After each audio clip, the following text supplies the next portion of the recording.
Hi, good morning and welcome. This is Seek Sustainable Japan. I'm JJ Walsh here in Hiroshima, joined by two very special guests today, Lauren and Andrea. And we'll be giving a preview talking about the wonderful Minka Con conference event, which is coming up in November, and some of the other activities that they're up to, even a tour of events in America, which sounds really exciting. So, thank Mm. you guys so much for joining once again. Thanks for having us. And Lauren, you have a special guest on your I lab. Who is this? do. This is Miru.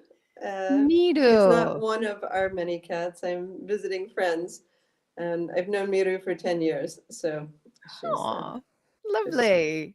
I saying know that hi. you're a cat owner, so being with a cat while you travel is always nice. It Uh, is. It is.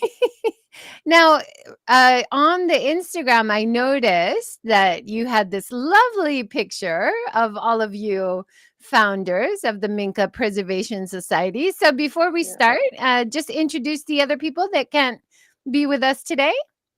absolutely. So working from screen left is Derek Cameron Bliss. He's our IT and back office and the guy who kind of makes everything work. Next to him is Marcus Consolini. He's the president of Diamond Brewery, and he's our finance director. That's me in the middle, and Andrea, and then the far right is Vincent, and Vince is our sort of our what we call Vince, sort of the Represent organizer, the one who got our license, who got our nonprofit status sorted out. He sort of handles the legal logistics, things like that. So. And you already had an event this year in Mhm. the town that Vince is in, right? Miyama, isn't it? Nearby, we had Vince's up in Miyazu, but we've had two events actually. We had our first one in April in Keihoku, and then a second one in Miyama in June. Wow, So you those guys are are, busy. we are busy. Yeah, we kind of hit the ground running, and as soon as our NPO status came through, it was sort of like a green light just to go forward and make things happen. That's great. And then before the Mika Con event, which is Mhm. November 7 to 9, is that right? Yeah, Do I have those yeah, dates right? And it's in exactly. Aichi, a Hmm. beautiful location. Now, Yeah. Andrea, that's your local area, right? it is. I'm about an hour away, but it's a place, Shinshiro, which is in Okumikawa, which is a really, really beautiful, as you mentioned, JJ, a really beautiful part of Aichi. Mhm. And I'm there all the time. So even though I don't live there, I spend a lot of time there. And as you remember, I think, of course, 2 years ago, we had a very similar event at the same venue. So we're going back to sort of known territory in a place that I think, we all like very much. And we have Natasha joining us on YouTube. Great to see you, Natasha. She says, hello, everyone. Nice to see you all. It's raining in Vancouver this evening. Oh, too bad. It's still really warm where I am in Hiroshima. It's almost like a nice summer. It's definitely not autumn yet. We don't have autumn Mhm. colors. How about where you guys are, Lauren and Andrea? You're different parts of Japan right now. Yeah, I'm on Sado Island at the moment, and it has felt like fall until today when it went up to like 24 degrees, but it is raining. And I read that at home on Noto Peninsula, it's 80 degrees and sunny today. So definitely not fall weather. Wow. Andrea, how about you? Because you're in Aichi, which is a little bit more north. Right, but it's the same in Aichi. It still feels a little bit closer. Mhm. You're getting into autumn, but certainly still a little bit of humidity, little bit of feel of summer. But I think, by the time it's Minka Con in early November, then of course it will have cooled off. And Shinshiro's a little bit cooler anyway. It's a bit up in the mountains, and I'm so looking it forward to gets. coming and seeing all the autumn colors because I expected, and a lot of guests coming to Hiroshima definitely expected to see autumn colors already, but it's later than usual because it's been a really Yeah, long summer, right? But I'm yeah. sure in November for the event, we're going to see some beautiful ones in Aichi, right, Andrea? I would think so. And, and it's such a beautiful area. And we're trying to encourage people that if they can come a little bit early or stay a little bit later. And on our website, we've put some images of things to see and do, and a link with a lot of information about the area, because I think it really will be a very, very beautiful time of the year. And of course, where we're going to be located, the MINKA Con, it's in Aichi Keimi no Mori, which is Aichi Citizens Forest Park, I think is the English. And that's a beautiful place as well. It connects with the Tokai Nature Trail, and it's a really quite a stunning setting. That's wonderful. Now I'm showing images from the website. We'll talk a little bit more about the Minka Con, but before that, both of you are going to the States and doing kind of a kominka, minka, traditional Japanese houses event tour in the States. Tell us about that. Well, we're leaving. I'm leaving tomorrow, and then I think Lauren is leaving maybe shortly, a few days after, I believe. And this is under the kind of an umbrella platform that we've created, which is called the Minka Preservation Alliance, and it's made up of 4 organizations that work very closely together. Of course, Minka Preservation Society, and then Toda Komten, which is in Shinshiro, are very good friends. And then Kominka Collective, which is another organization that I'm part of, and also Kominka North America. So we're going to be really all over the place, starting in Martha's Vineyard, and then 2 seminars there, 2 seminars in Boston, 1 in New York. And then we don't have it on the flyer here, but we'll go to near Seattle and we'll attend the Timber Framers Guild and give a talk there and have a booth. And then we'll fly down to San Francisco and have a seminar there. So we're going to be very, very busy. That's all in 2 weeks. So it's going to be go, go, go. And then we come back and we have MINKA Con. So we have a lot going on, a lot of exciting things. And to our delight and maybe a little bit surprise, we're finding that people are registering for the seminars in the States in quite large numbers. So it's really good That's news. fantastic. We had a great comment from Wendy. Great to see Wendy Bigler here. Oh my gosh, I'm having so much trouble with my light. Sorry, folks. Saying great that you two are out there spreading the Minka joy. It's really exciting. It's not just in Japan where we have enthusiasm for old houses, but definitely in the US, there's a lot of people. And Andrea, you've been working with the US market for years, dismantling beautiful traditional houses here, sending them overseas, working with collaborators. And sometimes they even come for the Minka Con events or events here as well. Tell us a little bit about that collaboration, Andrea. Okay.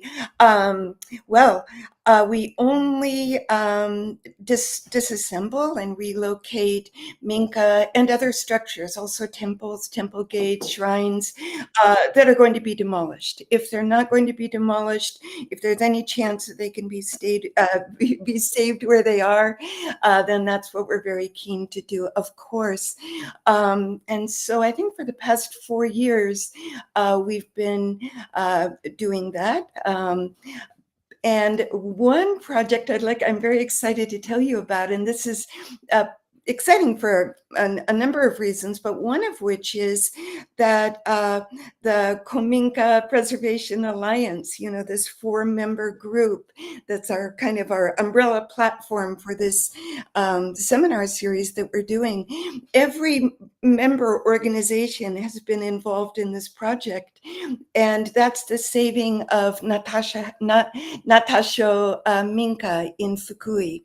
And that's been under the due to the incredible work of Haruo Nishio-san, who I'm sure many people know is a master roof thatcher and just an incredible person in terms of being so active in the preservation of, old houses, particularly in his case, thatched roof houses.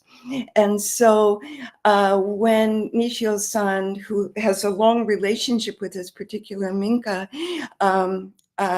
learned that it was going to be demolished, he just really got busy and worked very hard, and pretty much single-handedly saved it from being demolished.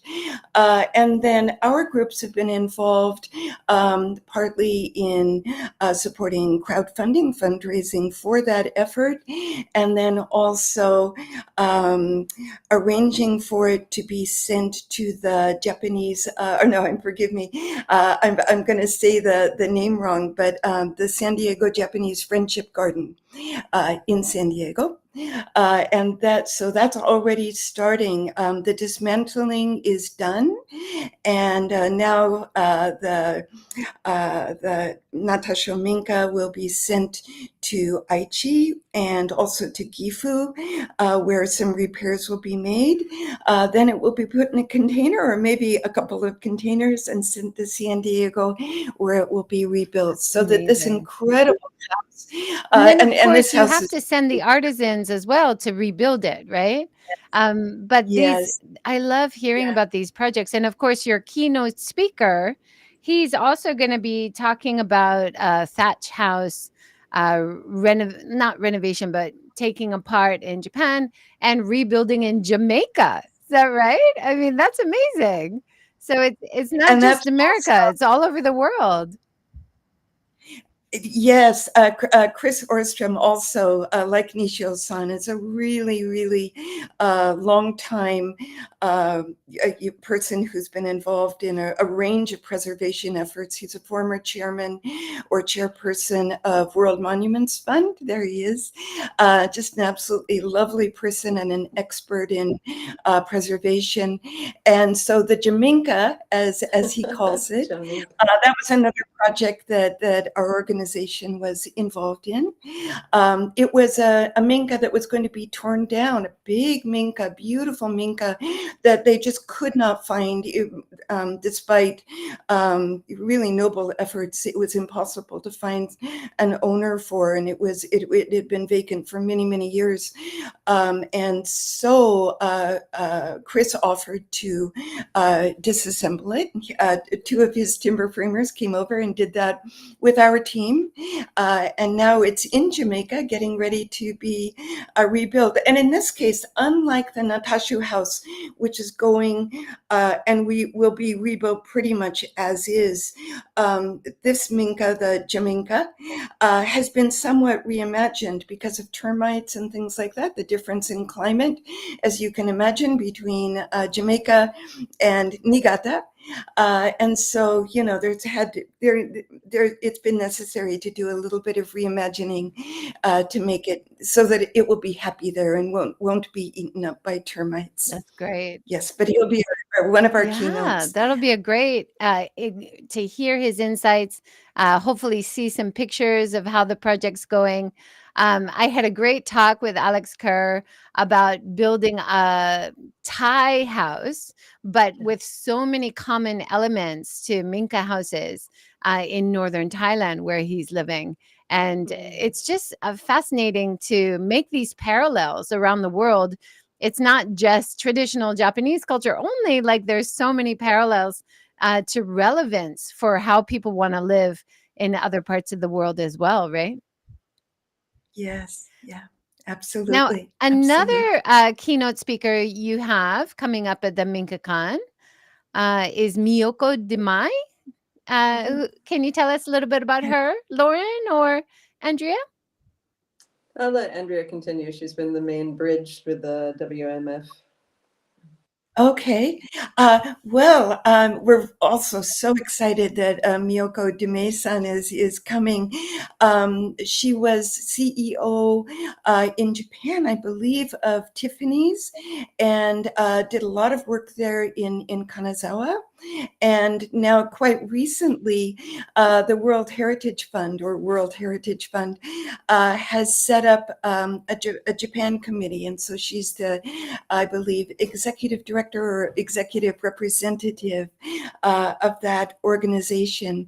And my understanding is that World Monuments Fund, even though they didn't have sort of an entity or a legal entity, I guess, here in Japan, that they've done 17 projects, and now they're on project 18, which I believe, Lauren, is maybe a little bit more your neck of the woods, if you want to comment. Yeah, just a about little bit. that.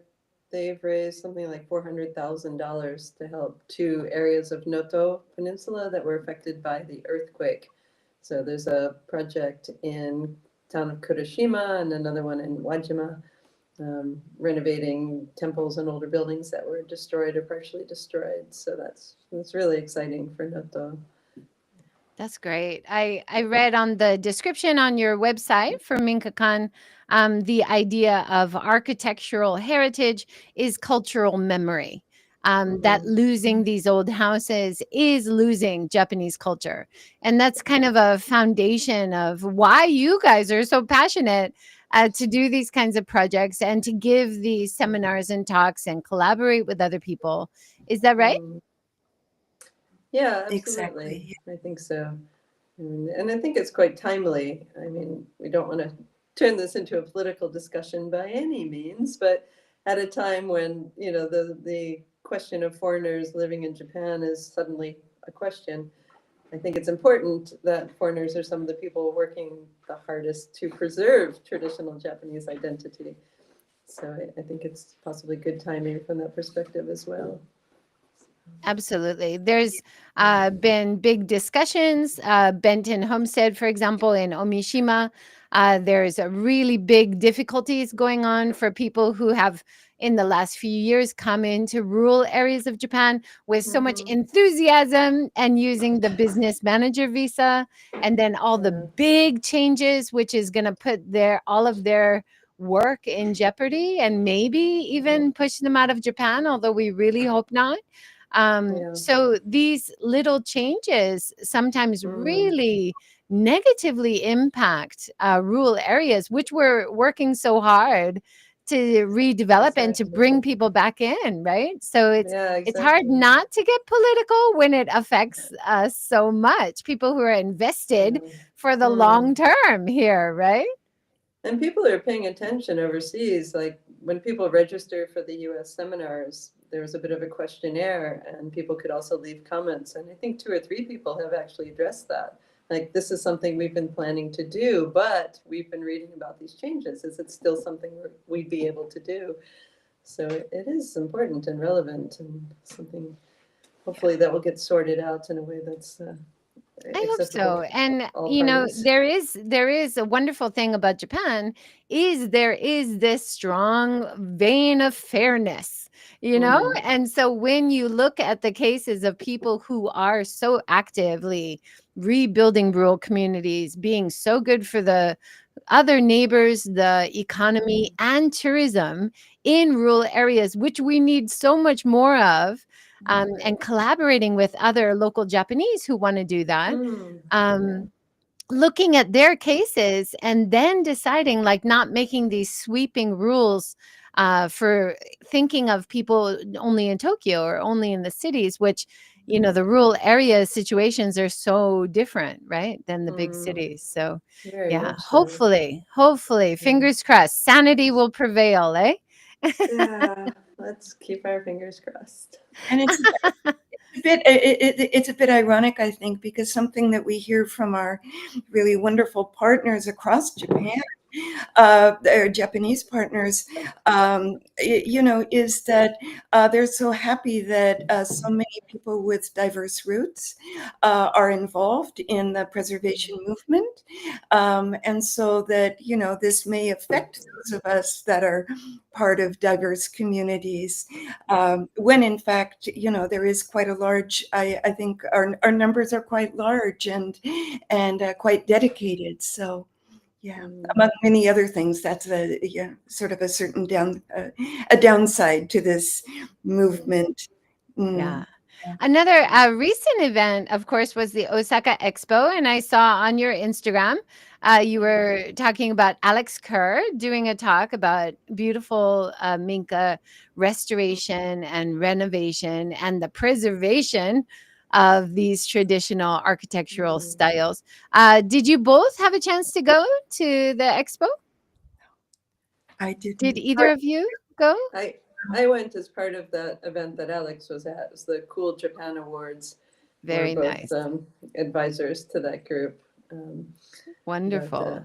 I It didn't get to see looked a like whole a lot of great it though. talk. How was it received? Did people have a positive reaction? Of course, Alex is an amazing speaker, as usual. Yes. Yes. Yeah, no, definitely. I think there are about 300 people in the room, and then I think it was recorded. So, yeah, it's definitely a highlight listening Yeah. to Alex Well, talk. I And hope I can watch that. I hope I get access to mm, it someday.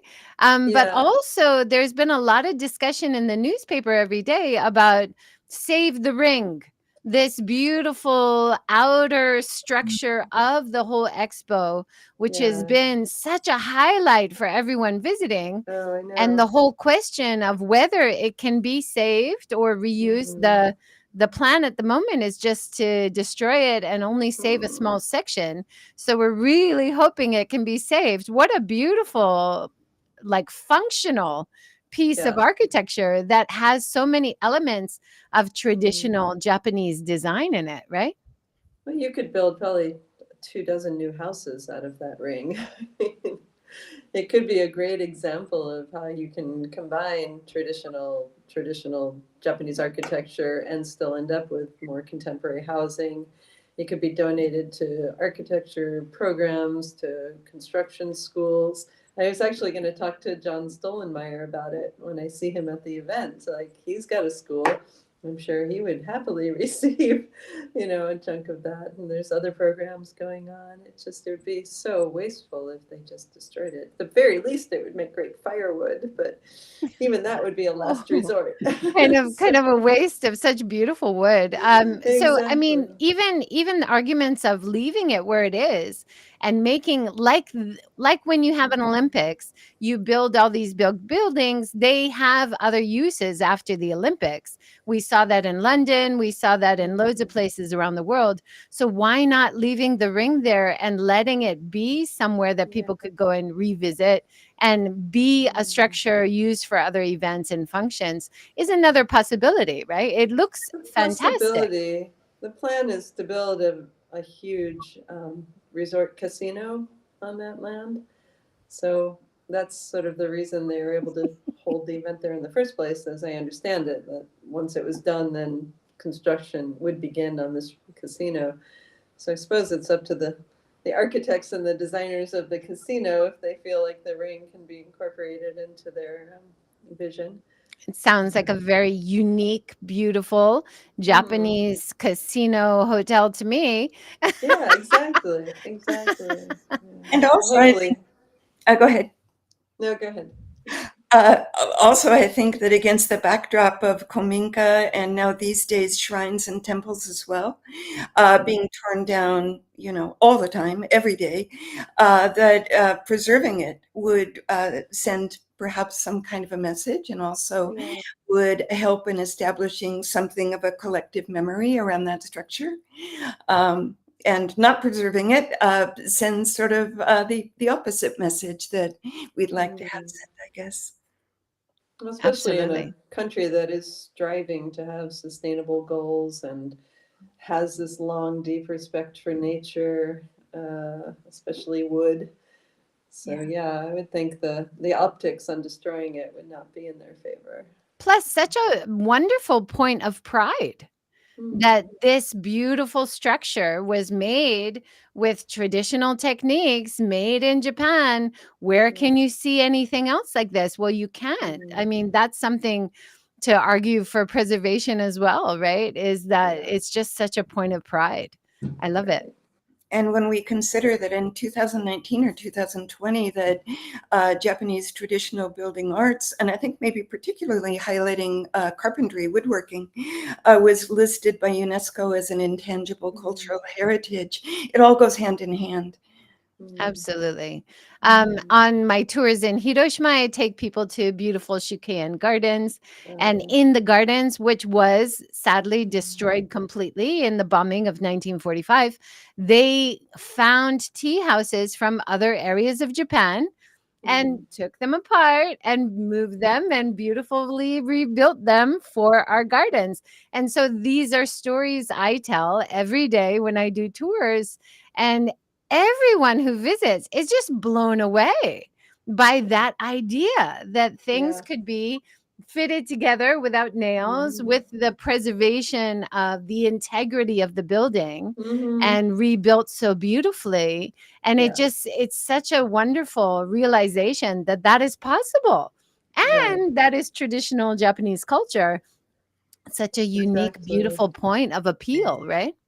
You know, Exactly. when this is maybe a little bit off topic, but for example, the Natasha Minka that was recently disassembled, it's a huge structure, it's thatched roof, and it was disassembled in less than a week. And when we reassemble kominka in Japan or elsewhere, the reassembly itself takes, just a few days. As long as they're documented carefully, of course, each piece of wood is numbered, and then they just go back together like a puzzle. I think That's it's, amazing. yeah, Andrea, I often talk about you because we had this great interview and you told me about all of the ways things are dismantled, and every piece is carefully checked before it's packaged up, so carefully numbered, documented, and then all the staff go and they reassemble it. So it's all that planning and organization that makes that possible. But it is just such a wonderful, another point of appeal for Japanese culture is that Mm. efficiency and that sense of how to do things in a very efficient way and working as a team and everything. It's those are wonderful stories. yeah, Mm. yeah. I, Thank you. I I look forward to seeing pictures of this new project, Andrea. Is that going to be available at the Minka Con as well? Absolutely, and it's also going to be available when we when we embark on our U.S. seminar series. We're going to be talking about the saving of Natasha House and its future rebuilding, and many, many other things as well. And of course, there's a lot of sort of common points that we'll be touching on at MinkaCon, or that will be sort of part and parcel of MinkaCon, and that also we'll be touching on in our uh, seminars in the States. That's great. Mm. One of the connections also to one of your keynote speakers, she is on the board of Nintendo. And for the Japan Travel Awards this year, one of the places which is on the list, which is being judged for the Japan Travel Awards 2026, is the Nintendo Hotel. Yeah. So that historical building. And Mm. I'm really looking forward to talking with her about it and getting her insights about how that building was preserved. It's not a traditional Mm. minka, but just the idea of these heritage buildings being Mm. preserved instead of knocked down and the value that that adds. And Mm. because that was on my brain, I've been noticing people Mm. going to that hotel to have their weddings or their Mm. receptions. Like Japanese people love it as a very special place. So we're not just talking about foreigners, weird foreigners appreciating these old houses. It's Mm. definitely young people in Japan are really Yeah. seeing the appeal of these old heritage houses too as unique places to have weddings or Mm. special events. So that was really nice to see. I look forward to talking with Yeah. her as well. I think that hotel is also part of there's this big Showa nostalgia movement going on. And so that hotel is sort of half early Showa and then half Tadao Ando. So it kind of blends these two, last century, this century, but they fuse the two parts really well together. And That's yeah, it's very a cool. cool Have you been there, place. Lauren? I have, yeah, and we've had when I had the travel company, we had clients stay there a few times, and architect people or Nintendo Yeah. fans. Yeah, very cool. So Great Nintendo fans, location too. architects, young people, it appeals to so many people. It's fantastic. Yeah. How are Yeah. you going to do that keynote? Are you going to have two speakers for the dinner? Mhm. Is that how it's going to The work? keynote has now been separated from the dinner. That was Okay. feedback we got over the years that it meant only people who went to the dinner were able to hear the keynote. So we've taken a more socialist approach this year, and we have the keynote speaker in the middle of the day on Saturday, which is our biggest attendance day. And then, yes, so Chris will speak first for about 2/3 of the time, and then Miyoko will speak the last part, and then they'll take questions afterwards. That's great. Yeah. Let's talk about some of the other things happening and the other speakers. So I saw on Instagram you also have Asby Brown and Mhm. Roland Kelts. Of Yeah. course, Asby Brown is a favorite of the show. I've had him on many times, and he's speaking, but also he'll be there. I assume as an author in the book area. Is that right? He's wearing three hats this time. He's giving a individual presentation, and he actually just called me last night to run it by me. I haven't even told Andrea this yet, but we had a meeting with Asbi and Takishita-san a few months ago to talk about the future of Minka, both Minka as buildings and Minka as our society. They're both our advisors. Yeah. And one thing that came up in that meeting, Takishita-san mentioned that there's another Japanese Kominka group that's has this idea of trying to like count Kominka, like to see how many are left in each part of Japan. And they had just gotten started, but it was a little not quite organized yet, and they weren't really sure how to go forward. And Andrea and Derek and I were the three who went, and all three of us were like, wow, wow, that's amazing. Like, that's something we could totally get our teeth in and help with. Yeah, that was the meeting. So Um, here showing the picture of Asby Brown and Takeshita-san, Andrea mhm. Lauren, and is it Damien with you? Derek. Derek, sorry. All at Takeshita-san's house, was it? Yes. Ugh. Yeah. It was He one of his, he of course has been a speaker at previous events. yeah. He has wonderful insights and this beautiful house in Kamakura. I really love to visit someday. You must. And it's amazing because he has the original house, which was relocated, what, 50 years ago or In the so? 60s, I think, yeah. And then next to that, he has his Shiguchi Museum, which is also located in a Minka. Mhm. Um, and the original one was originally from Gifu, and the middle one, Lauren, you may know. I'm not quite sure where it was originally from. And on the I right think side, it's he has Fukui, I think. is that right? On the right side, he has what he calls a bikuri house, kind of surprise house. And it's a surprise because from the outside, it looks completely Western. And then you go inside and it's completely Japanese, completely Kominka Japanese, and Yeah. just extraordinary. So we Yeah. were very fortunate to have our meeting with him Oh, there. Yeah. that's amazing. I Yeah. just So as recently had my tatami redone, my shoji redone, my fusuma redone, all of these features of living in an old mhm. house Yeah. and supporting these artisans though because it is harder to find people who do these things like the Mm, paper on the doors right. shoji or the paper on the doors fusuma different kind or Mm, the tatami which is the straw mats just for people not familiar with those terms. But right. it's something I love so much about living in an old house. And for Mm, years, I was trying to do it myself, but it was so inferior and it's so ugly. And I realized, gosh, it's really reasonable to hire these guys. mm, And it's so beautiful. And you're supporting their work, not Right. only economically supporting, but emotionally supporting by hiring them and saying how much you love it, which I think Mm. that encouragement is also really important, right? If you're living in Yeah, Japan. I think Yes. so, and I think that actually circles back to Asby and his talk, and so he's going to divide it between. He's still working out the details, but something that is, from Asby territory about the sustainability of living in a traditional house and how we can adapt that to today, and then he will segue into this idea of the Kominka count. And he really wants to work with the audience to solicit ideas and brainstorming and, get people signed up to sort of do a Kaminka census. I mean, he's really excited about this and he thinks this is the best venue that to have at this time to see how we can move this idea forward. So that should be an exciting presentation for sure. That's so And good.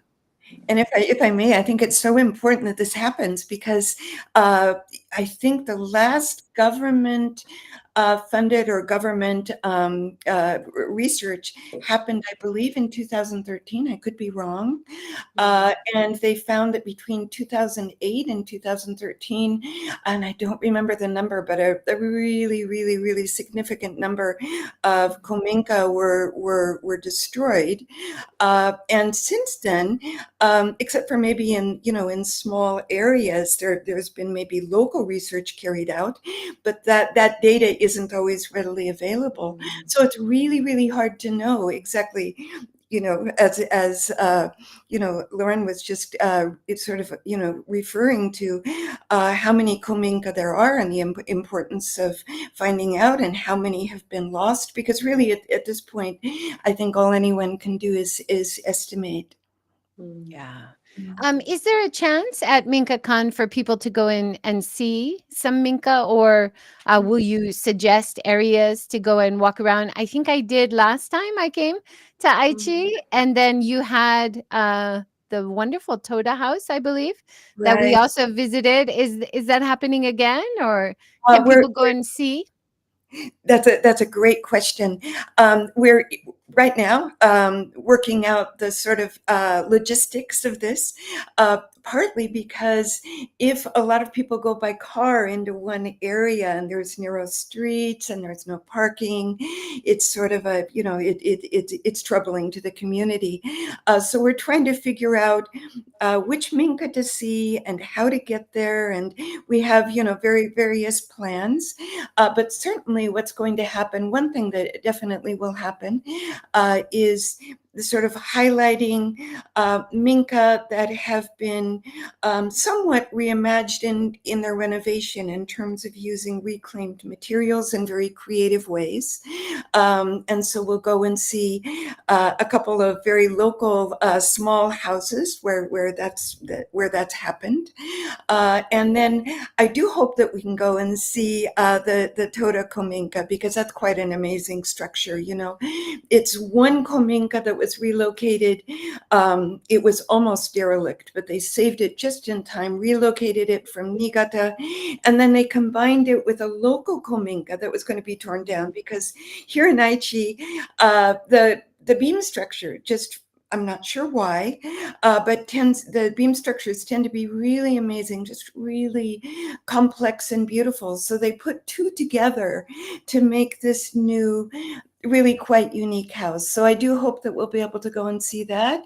If we're not able, we're going to have sort of a photo display of it. So one way or the other, people will get to see it and learn about it. And then we're also hoping to see some local, in a very small, and I underline the word very and small, town very close to the venue, maybe some machiya. There's a number of machiya that are akiya. So we hope that we can go see some of those. And then another speaker I quickly mentioned was Roland Keltz. Mm. Can you tell us about him?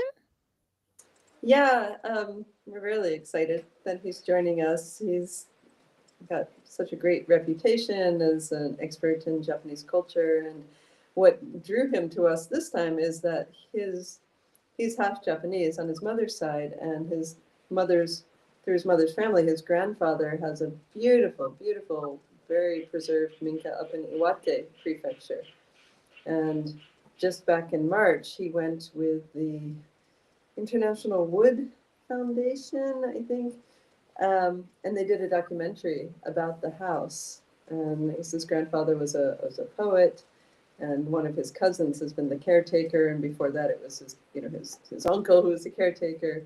But he's really trying to think like what to do with this house going forward. So it was kind of just serendipitous that I reached out to him just in a text like, hey, we're having this event, would you be interested in coming? And he was like, I would, and this is why. And he sent me the video, and so yeah, we're very excited, and he's excited to have a chance to meet Chris and Miyoko and talk to people in the world of Minka reservation and preservation, and try to That's get some fantastic. And ideas. it sounds like his books have focused a lot on Japanese pop culture, Yeah. the art of Blade Runner, the Black Mhm. Lotus, so the anime kind of Yeah. sub-series. It's great to have kind of a Mm. pop culture, like a new vibe outside looking into Japan, but also that Minka connection Yeah. from his insights. I think he'll add a lot of young enthusiasm. I Fantastic. think so. I think so. Yeah, he's a great speaker. He's just done events in Tokyo this week that were pretty cool. He had Andy Summers from the Police was in town, and they did some events together. And so yeah, Oh, absolutely. that's really fun. And then, Yeah. if you could share that link with me, Mm. to the documentary about, Mm. his family's, building, and I'll add that below in the show notes, that would be awesome. Okay. Okay. And then, of course, at the Minka Con, you always have interactive events as well. Mhm. Kumiko workshop, it looks like that'll be happening, right? Well, that happened at Miyama, Mm. and much as we would love it to happen again, it won't be happening. But we will be having a lot. With this time, I think we're having even more woodworking, carpentry-related workshops than usual. We're so fortunate that John Stollenmeyer and perhaps Kohei Yamamoto, his partner at Samakosha and Samakosha School, will come and be with us and give some demonstrations. And also Shinichi Mochizuki, who's a local temple builder, very highly acclaimed. He's won international awards for his work. He's quite innovative, and so very people. There's a lot of respect for what he's doing. He'll also lead a workshop, as will Kesuke Taguchi, who's also a temple builder from Gifu, will lead a planing workshop. And then one of Toda Komten's carpenters, Ito-san, will lead another workshop. We're still figuring out sort of the details about that. And then, as usual, we'll have the what we call the mini Minka. There's a small Minka that's actually made out of a Minka frame, made out of reclaimed materials. You may remember it. So we'll have children each day. We'll spend some time raising the frame and then having a frame raising ceremony. We'll do that. And I have a bad feeling I'm forgetting some of the other things that we have going on. But there's going to be a lot happening in the structure that we call the marketplace. So we'll have vendors and lots happening, but also workshops and demonstrations there as well. So it looks like maybe in Miyama as well, you had the thatching workshop. Is that happening again, or not Actually, this time? I feel I hope so. I feel very, very remiss because I was just messaging before we started speaking with Nishio-san, and I forgot to ask him if he'll be able to do some thatching, but Mm. I'm pretty sure we'll be able to, we'll figure something out. He will be there. He's And there. Minka He's. Masters panel. He's another one of our advisors. Mm. So hopefully he'll be doing some thatching. And if not, I'm sure he'll have a way, to be, teaching us in some way about thatching. I'll put the Mm. link below, of course, to the Instagram and all of your links. It Thank was great watching that little video of making the thatch with him. Mhm. and it looks like a giant needle, giant wooden needle that you put through the thatch, and like some really unexpected things. And I don't know if thatch is made differently in different parts of Japan. It probably is. Mm, But the thatch I've seen at the tea house we have here, it looks like it's thatched into bundles, and then the bundles are connected. And it looks mm, like there it's like loose straw, and then it's like sewn together. So it's just mm. fascinating to hear from all these artisans and to learn about all the different techniques. I'm sure there's not only one, right? Right, and it's different, of course, by country, and the thatch is different as well. And going back just for a moment to Natasha House, which uh, and I'm going off on a bit of a tangent, but I'll rein myself in. This house, in Fukui Prefecture, that's being relocated to the San Diego Japanese Garden. Um, it's actually really a story of resilience, because in the village where it was located, Natasha, there was a huge flood and almost all the houses were destroyed, but this house was still standing. So then it was relocated to kind of a roadside area, and that thatching, when it was relocated, was done by Nishio-san, who's coming, as we've just been discussing. Then, when it's relocated to the U.S., Nishio-san is going over with younger thatchers. He's young himself, but also younger thatchers, and they're going to be doing the thatching. And a discussion now is, okay, well, in the U.S., then how are we going to get thatch that's, how is that going to happen? That's a discussion that's actively happening. One other thing, and then we can get back on topic, is that it's going to be a lot of the rebuilding of this old Minka is going to be done in sort of with community participation. So people will be invited from the community, will be invited to come for a few days and spend time learning thatching and actually doing the thatching. And then another group will come, and then also plastering and other things. So it'll be very interactive, as well Minka Con. There'll be a lot of opportunities for interchange of ideas and also hands-on activities.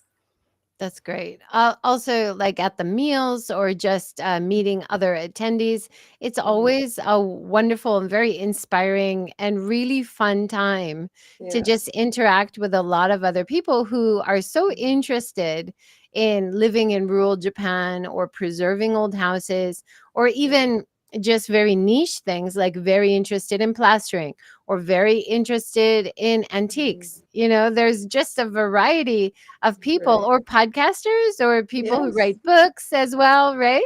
Hmm. Yeah, we started having authors the last time in Shinshiro, and we're doing that again. So we'll have, yeah, four authors joining us this time.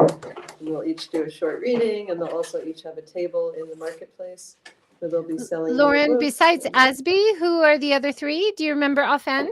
Yeah, so Everett Kennedy Brown will be one of them, and Ian Maloney, and David Joyner. So they're all sort of, I'd say, Minka adjacent. Either they live in a rural community, or they actually live in a Minka, or they've had experience renovating a Minka, and they've all written to some extent, or in Everett's case, written, photographed, and renovated a Minka. Um, so it should be fun. So they'll do fairly short readings, and then there'll be questions and answers with each of them. And then they'll be at their table in the marketplace for whenever they can. So, and then we'll have volunteers at their tables so people can buy their books and then catch up with them at another time to get it signed and talk with the authors. So, That's yeah, great. excited about that. I also saw that Marcus, one of your Hmm. founding members, was interviewed on Outland Japan, Yeah. a podcast focused Mm. on rural travel and rural Yeah. life in Japan. So that's great. I Me haven't had too. a I chance to was I listen was yet. interviewed on that as well, Oh, you were? and You? so was Vince. I think all Oh, three of us really? did an I interview didn't with them. see that. I just saw your link to that, so I'll listen Yeah. up later. Maybe I can Yeah. get Peter, who does that podcast, on my Mm. show, talking about what he does. It sounds great. Yeah, he's a great guy, and it's a wonderful show. It really is. And I think most of his listeners are overseas. It's sort of a window into Japan for people dreaming about a life here. So, That's fantastic. So we talked about the speakers. We talked about some of the activities, the beautiful area of Aichi. Anything we've missed from the Minka Con coming up? we're gonna have amazing food. I think the first Even night, vegetarian? Yeah. even vegetarian. Okay, Absolutely. And good. we're Talking about Vegan that as well, I before. hope. Yeah. and vegan and some vegan as well. Yeah, Yay. vegan Yeah. as well. So the first night is just it'll be a combination sort of barbecue and pizza and just snacks as usual.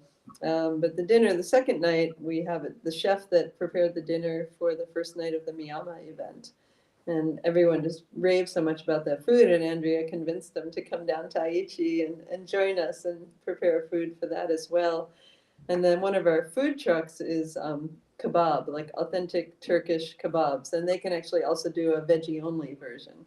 And they're incredible. They're from Aichi. The wife is from Aichi. The husband is Turkish, um, but they decided to come up to Noto for a while, sort of to support after the earthquake. So that's when I found them. They were in the parking lot of City Hall one day. My husband and I went over and we're like, "Where did you come from?" Incredibly delicious. We then proceeded to follow them around Ishikawa for the next couple of months, but they're now back in Aichi, and they will be serving just the best kebabs, most authentic Turkish kebabs you ever want to have. So they'll be there, and then Andrea can talk about there's another cafe who's coming in person. There's a local to the venue, quite local in Toeicho, a Kominka izakaya. I'm not going to get the name right. I'm afraid it's Tsunenko, I believe, but I probably have. I'm not doing it. I'm not doing it justice. They're going to come and serve really interesting things, and I've heard that their food's amazing, such as venison tacos, and so I'm very much looking forward to that. We will also have another food truck that will be a little bit more. We'll have craft beer, but also we'll have maybe a little bit more kind of mainstream food truck, hot dogs and things like that as well. So yeah, And in terms of accommodation for people who want to come to the event, is there still some accommodation lodging available? I was hoping you would ask about that because there is. It turns out that autumn is the season that everybody goes to Shinshiro. It seems, maybe because of autumn leaves, and it really is such a beautiful place for hiking and exploring and everything. Um, so I think that maybe some people have found finding accommodations, or at least accommodations where they're able to book in English, a little bit difficult, but there are still quite a few accommodations. And we're very, very happy to help. If someone's stuck, we know it. We're pretty up to date and know that, okay, that place has a lot. This place still has a few rooms. And actually, the venue, if people are open to sharing really large tatami rooms, and by really large, I mean, like 50 people can sleep in them, but there won't be that many, don't worry. Sort of divided by gender identity, that those rooms are available for 3,000 yen a night, and they're on PTIX, so people can scroll down to the bottom and they're there. And also there's an updated list, a PDF on the website that we telephoned each. We have a PDF that has all of the ryokan and various accommodations in the area. We telephoned each place, found out how many rooms they still have or had. This is a week ago, so things may have changed. So people can also look there. And then if they're stuck, please get in touch, and we'll be happy to help. Yeah, I'm not seeing that list on the website right now, but maybe you could send me the link later and we'll put it in the show notes. Happy. I ended up coming and staying at a beautiful guest house right in the main area. It's probably booked already. But there are some great choices and it's a charming area. I think Yeah. I'll be at the main area You staying, will, yeah. so we can enjoy craft beer if we don't have to drive, right? And craft sake. And Diamond sake, Shinto will yes. be providing some sake as well Any at the shuttle dinner. buses? Like, should people have a car to be if they're staying a bit away, or is there public transportation or shuttle buses, that kind of thing? Yeah, there's a train. It is a local train, and so it comes from Toyohashi or from Shinchiro once an hour, sometimes during the day, once every 2 hours, because it is quite a rural setting.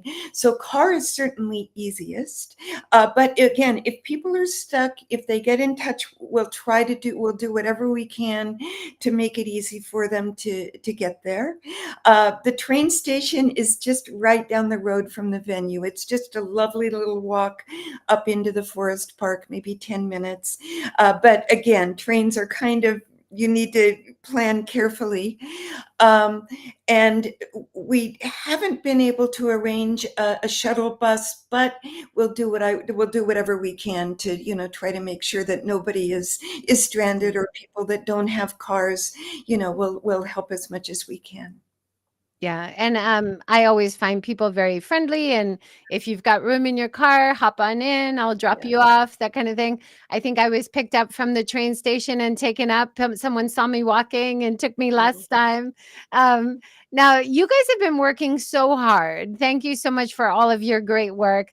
Is this your last event of the year, or do you have more after MinkaCon? It's our last thing for 2025. There'll be a So year and can you tell us about 2026? What is already in your ideas? What's in the works? yeah, that's another wonderful question. We're thinking about kind of shaking things up in 2026. We'll have a board retreat either at the end of this year or the beginning of next year, and we want to really analyze, like, what are we doing and what is our mission and how can we be the most useful to the community and what is the community, and just a lot of questions. So we sort of, when we initiated Minka Preservation Society just about a year ago now, we sort of continued from what had been done before, and that's great. But we feel like there's just a lot more we could be doing, and going in different directions, and more collaborations and more outreach. So there will be a lot of exciting things happening in 2026, but you'll have to invite us back to hear about them early next year. Yes, look forward to it. And then, Yeah. of course, the big question for people who can't come to Aichi, is there going to be videos and things available on YouTube or Hmm. other online content available? Yeah, that's a great question. There won't be simultaneous videos at all, but we will be filming some, if not all, of the main presentations and panels. We do not currently have our own YouTube channel, but that is one of the things in the works for 2026. Not only for this, but we have all sorts of cool ideas for YouTube channels. So once we get that up and running, then down the road, people will be able to log in and see what they missed. How's the Wi-Fi at the venue? Is it okay to do some live? Because I'll be there, so I'll be Yeah. doing some short live things. I'll try to Hmm. talk to some of the people there, as just doing some short things from my channel. If the Yeah. Wi-Fi works. You might remember, supposedly Andrea told us it might be better than it was in 2023, but if you have a strong cell signal, your tethering might be your best option for Okay. something. And then if not, I'll do short videos and be uploading updates during the Minka Con. So we've got options. We'll be all That would right. be great. That would be great.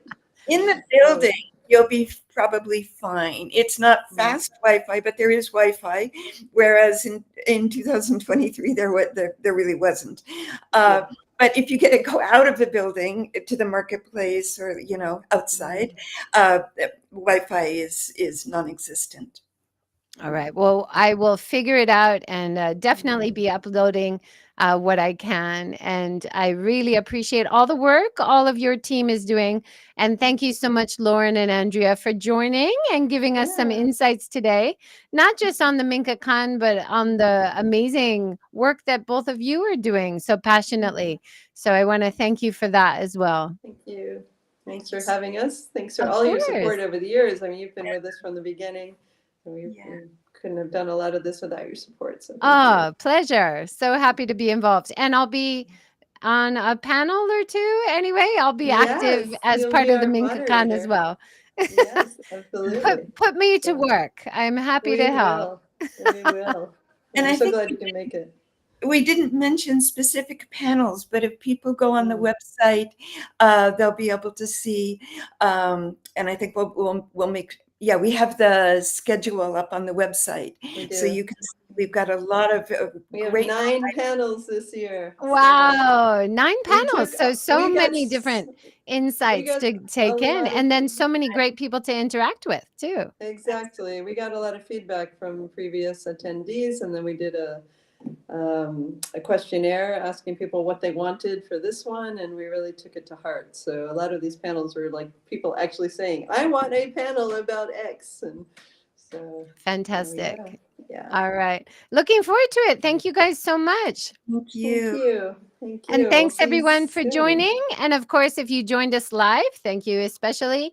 But if you're watching on replay, definitely ask your questions and comments below, and we will always reply to you and add links that are needed. So please do that as well. Thanks everyone. Have a great day. Take care. Thank you. Bye. Bye.